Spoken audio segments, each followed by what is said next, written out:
Hello, and a very warm welcome to a new episode here at the Virtual Frontier, the one and only podcast about remote work and the future of work, actually produced 100% remotely. It's lovely you have found the way back to the show. If you just joined recently, hit the subscribe button right away so you never miss a new episode. Today's topic of our Q&A session is 5 steps to select the best digital tools. How many different digital tools you are using in your company? How often do you implement new tools to your stack? Do you feel increasingly overwhelmed by the flood of tools in your everyday life? When you want to get more clarity what tools to use and how to select them best, listen up and see what the next CEO Q&A session here at the Virtual Frontier can do for you. See you in just a moment on the other side.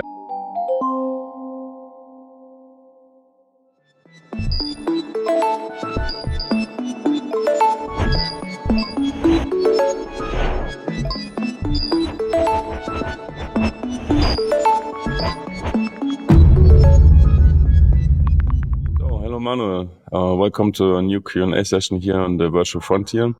Our topic today is the usage and implementation of digital tools in your workspace, in your workflows. Why we have come to this topic, a lot of people that work with you, coaches, whatever, are asking you constantly what tools are you using, Manuel, to be successful in your business and get there what you want.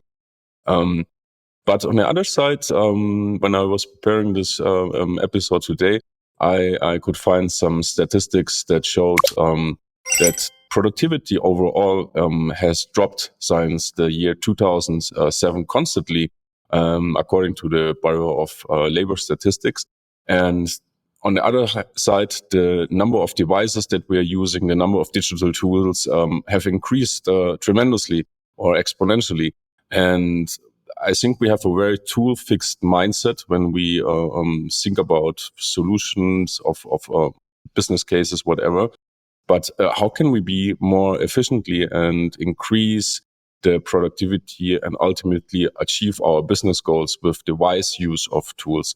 And so that comes to my first question today. Manuel, what tools are you using?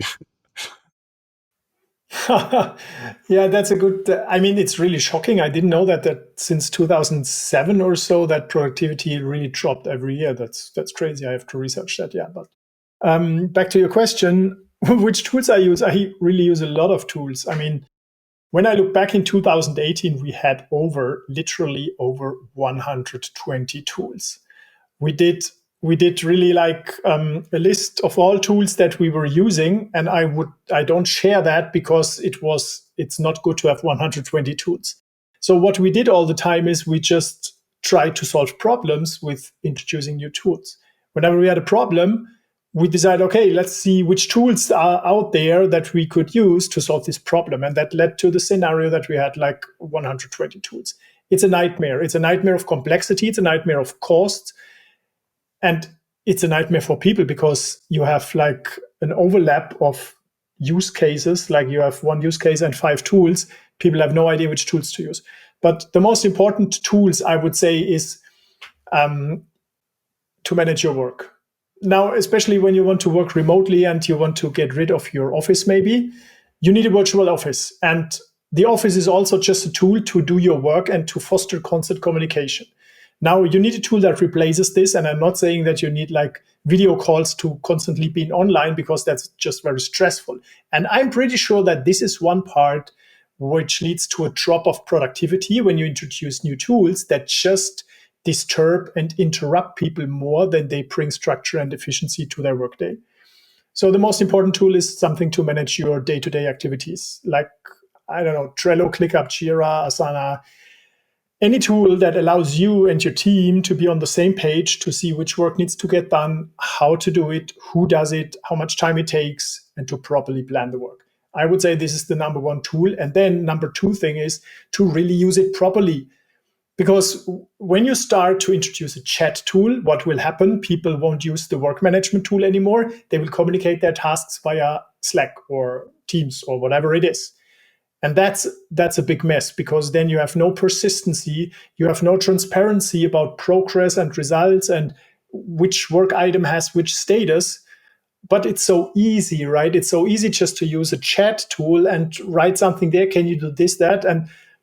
But if you have a team, then this is just like the total mess of unstructured communication, and it won't give you the data that you need to see if your team is on track or not. So work management is the number one tool, but you have to use it correctly. That's the result. Oh, that reminds me what you just mentioned about a couple of years ago, when we worked already with Slack, and but we had our big team of over 100 people, and we had a paid Slack account, which was costing us, I guess, several thousand of euros per month. A lot. I remember our head of operations was constantly remembering us, don't use Slack for documentation, because that what was happening in this time, that everyone was just like putting info into Slack in the communication, and the documentation was not done properly, because that should be done a different way where everyone has access to it, right? And then we cut this a huge cost. We switched some of our Slack channels and divided it, and had a much better result. And I remember, or I can see right now, how over the last couple of years our documentation side got much better, because people stopped to use the Slack tool as a place of documentation. Do you remember that? Absolutely, so true. Yeah, I really remember that. That was painful, because if you introduce Slack and you always get the behavior that you tolerate. I mean, it's easy to put like documentation, if we can even label it like this, in Slack. Slack is a tool for chatting, right? But it's so easy to write something in an unstructured way, but this fosters the behavior that people use that tool for any kind of purpose. Task management, chatting, which is made for, but also documentation, which it's not made for. Task management is also not made for. So these tools can lead to like a culture of unstructured work habits, which leads to a culture of low performance. Because to get the efficiency you want, you need to do the right things right. Or in other words, people need to do their work properly, using the tools correctly to get the result they need to create for the business. But if you introduce a tool and all of a sudden it's okay to ignore the other tools and just use this one tool because it's so easy, you are at risk to really change the culture without the intention to change it, and then your productivity drops. And costs increase. That's what we experienced. Yeah. How you can validate in the first place the real need of a new tool, let's say? Start from the use case. So a tool always has just the purpose to make the work you want to do more efficient. But before you introduce a tool, you should know what you want to do, which type of work you want to do. For example, what we do so often and what people confuse all the time, you can introduce Trello or Jira and you name it a project management tool, which it isn't. It's a ticket tracking tool. It's a work management tool. But you have no project management tool there, because to project management, what you need is management of time, scope, budget, quality, change, risk. That's all not part of Jira. But people so often confuse that and just use Jira for project management tool, and then they don't get a result, because you cannot manage the risk there. You cannot manage the budget there. So knowing what you really want, and then find a tool that makes this type of work you want to get done more efficient. That is, I would say, the right case, instead of finding a tool and doing what the tool tells you to do with the structure it provides, and then analyzing, okay, now we have a good tool, we're doing something very efficiently, but how does this align with the work we want to get done? That's the wrong approach. Or probably the worst case would be you just find a new tool while browsing the web and say, oh, how I could implement this tool in my company, right? So because it's so nice. Yeah, but it looks so nice and it's so fresh and everyone is using it right now, probably, right? if we have gotten to this clarity and how you should really like select the new tool for the company, like what steps should you proceed while selecting a new tool? Yeah. Oh, that's a really complex thing. So, but number one is to really have your use case defined. What exactly do you want to do? Then test the tool, make a short list of tools that you can find on Google for this use case. And then costs are really a big problem because many of these tools, they have a very low entry barrier, and then you have hidden costs. Because look, what happens so often when we introduced an accounting tool 5 times. You cannot imagine how much money that costs and how much of a frustration that creates in the team because they have to change the tool all the time. And why that happened is because we were looking for a tool that claims for itself we are an accounting tool. So there are many. Now we found some, we tested them, and the decision was, oh, that looks nice. Quick check, oh, it does everything we need. Introduced it, has low costs, and then we worked with it, and then we saw, it doesn't have cost centers, for example, which was what happened. It didn't have cost centers, but we need cost centers. So after working a month with this tool, we decided, sorry, it's not for us, but we already introduced it. So we changed it, find another tool that provides cost centers. And now here comes the thing. We had euro and US dollar as currency for outgoing invoices. I checked that, but they don't have it for incoming bills. No multi-currency, just for outgoing invoices, not for incoming bills. We realized that after a month, so I had to change the tool again. That was like a nightmare. And then we had another tool that was great. So they had all these features. We started with onboarding. It was like 10 euro per seat, pretty low. And then there was one single feature missing. And then we had to upgrade to enterprise. And then it was 35 per seat, which was way too expensive for 10 people just for doing accounting. And these are the traps you can really avoid when you have a real clear, before you introduce the tool, make a test run for 2 months. I mean, that's a cost you have to consider that you run this tool in parallel, but it's a lower waste of money compared to what I went through when I jumped on a tool, thought it's the right one, it wasn't, changed the tool, and again. So the step number one is to really write down your use case with all the details, with all the detailed features you need for this use case, and then really understand their pricing model, Support is a very important thing. Test their support. How well is their support? You can have the best tool if you have crappy support and you need help. Big problem, right? These are, I would say, and of course, if you have like legal constrictions, like we have restrictions. I mean, like we have GDPR compliance in Germany. Of course, you need to make sure that the tool supports that. I always look for integration with Zapier because using Zapier, you can automate so much. And that makes working with these tools a lot easier when you want to integrate it with other tools. That's it, I would say. Yeah, very interesting insight, especially about the complexity, right? As you just mentioned with this accounting tool, then you think in one place, I have everything in place, and then you just find out there's still something hidden in the process, or you need a different kind of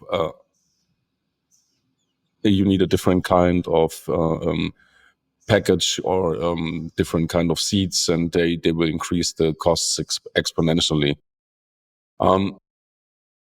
Absolutely. There's another point in this topic about the tool autonomy. You have probably some teams, they use different tools than others, and how you bring that together in a company. What are some benefits of allowing these teams to use their tools as they need it, and how you could foster that in your company so it's done in the right way, and there's not cases just explained by you where cost explosions or the tool doesn't do what you need or doesn't interact with other teams? I would never ever do this again. I mean, we did that in the past, and that's how we ended up with 120 tools, as everyone could decide which tool they love. And there are so many tools you can love because there are so many tools that are really nice. But if every team, or even worse, if every team member ends up with their own tools and their own accounts, you have no compliance, you have no legal compliance, you have no management when people drop off and they take the account with them. All data is logged in the tool. You have no central support. If there is one person that introduces a tool and then other people get onboarded and you need support, nobody can provide support because nobody knows the tool and has access to it. So that increases complexity and friction exponentially. I would never, ever do this again. We did that. I would never, ever do it again. So I cannot give any advice how to do that well. My advice is don't do it and have a central management of a tool in the same way as there is one person that manages your office centrally typically. I think you are better doing with this approach, centralizing the infrastructure, because it's critical. It's so critical for your business that you have the right tools updated, get support, they are compliant with your legal restrictions. You cannot, you can let a person choose a tool, but rarely a person can oversee all the other parts that bring the complexity into the game. So I would never do this. Yeah. So probably if there's a new tool introduced, it should go through a process that, for example, head of operations is involved and everything, and they can verify if the use of the tool makes sense and if it fits into the company structures and all that, right? Probably that would be a way to. Yeah, maybe there is already a tool supporting this specific use case, so people should use this tool. Yeah. Right, that's how you can. It's like if you are in a relationship, whenever there are problems and you drop the relationship and decide, I find another partner, you will never end up with a very good, strong, stable relationship. The same with your tools and your workflows. Whenever there's a problem, you say, oh, the tool is crap, I find another one. You will never get better with a tool. You will never get better with your workflows. Like that's if you hire and fire employees, and whenever there's a problem, you fire the person. The same with the tool. That's not how it works. You want to decide for one tool that supports your use case and get better in using the tool. And that's only possible if you have it centrally managed and keep people accountable to work with this tool. All right. That brings me already to my last question, and you kind of answered it already, but we can dive deeper into that. What are some key success elements when implementing a digital workplace strategy? First thing is a plan. Really know if you rent a new office, you also create a plan. So which room is made for what and who will sit where. You need to same for your virtual infrastructure, which tool for which use case, who manages it, who gets access, etc. Make that a plan first, and then make sure that you have training for people that get onboarded so that these people get trained properly how to use the tool. Because your business is still individual, and the tools, they need to be used in a way that it is aligned with the purpose of your business, of the teams, and of every role. If you just have a tool and ask people to use it, let's take Jira or any other task management tool as an example. If you just ask people to use it somehow, they will end up using the tool as they want it, but that's not how your work flows through the company. And then it's hard to integrate people, and it's hard to really get quality, because if everyone uses a tool differently, there is no standard. So having the blueprint of your tool landscape with the use cases you want, who manages it and who provides training and onboarding, and also who manages the accounts, right? The security is an important thing, and it starts with not allowing to share passwords via email or Slack. There are tools like LastPass, or I don't know, there are other tools where you can manage passwords and share passwords in a secure way. I highly recommend using these, and that's another tool of your tool landscape. And then really not just have the tool and say, okay, guys, here's a new tool, use it, but make training available for them so they use it in the right way. Okay. Anything else you would like to add to this whole topic of selecting tools, using tools the right way? So we can round up this session for today and leave some good impressions for our listeners. Yeah, absolutely. As most people are still always so interested in which tools I use. I put a link below the show notes to a tool guide that we have at FlashHub. You can use that to get some inspiration of which use cases are there and which tools we use. I think that will answer the question best. Right. Okay. Thank you, Manuel, for taking the time today for this Q&A session, and see you next week on our new episode. Thank you. See you next week. Bye-bye. We hope you found the session helpful. Head back to our in-depth blog article on how to create an optimal workflow management with the right techniques and tools. Let us know in the comments how many tools you are using and how you decide what tools to implement. We do care, so share your thoughts in the comments or drop us a message. One moment, before you leave, hit the subscribe button, give it a thumb up, and share it around with your friends and colleagues. Sign up also for the free Business Builder training on flashhub.io and learn more about how to scale with your business at any time, work with global top talents, and make work better. On behalf of the team here at the Virtual Frontier, I want to thank you for listening. So until the next episode, keep exploring new frontiers.